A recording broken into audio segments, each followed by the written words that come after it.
Waalaikumsalam. Tanya apa nak tanya?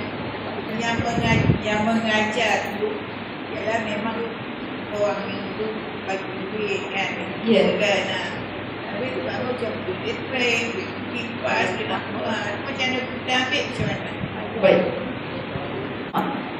Ada ulama yang tidak membenarkan kita mengambil upah dan dijadikan sebagai apa kata tu sara hidup ataupun kerja. Tapi ada ulama yang mengharuskan. Jadi kita ikutlah ulama yang mengharuskan. Sebab memang ada perkiraannya. Ada perkiraannya kan. Sebab dia nak betul. Dia nak duduk. Kalau panas dah tak ada motivasi nak belajar. Panas je kerja tu. Malas lah. Panas je jadi malas. Kena pasang aircon. Ingat aircon tu free kan. Jadi di situ ada kesungguhan dan juga komitmen bagi sesiapa yang datang untuk belajar dan juga membayar. Jadi bila kita kan sayang duit dan nama bisnes, jadi bila kita rugi lah, kita dah bayar.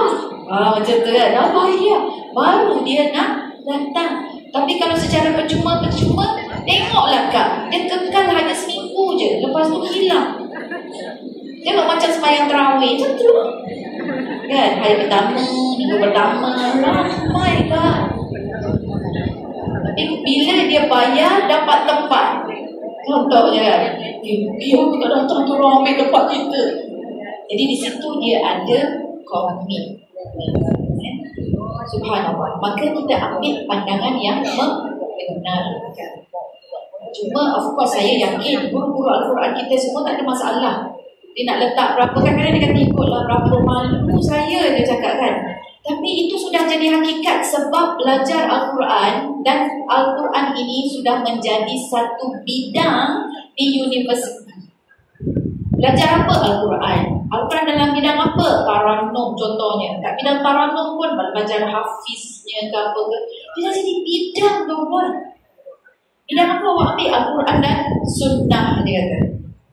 Bidang itu tak apa, kenapa saya sebut bidang-bidang? Sebab daripada bidang itu jadi kerja. Ada orang ambil bidang undang-undang, betul tak? End up berakhir dengan jadi lawyer ataupun hakim. Dia jadi lawyer, hakim free ke? Tak ada. Ada orang belajar ambil basic perubatan, habis belajar dah buka klinik. Orang pergi klinik dah free ke?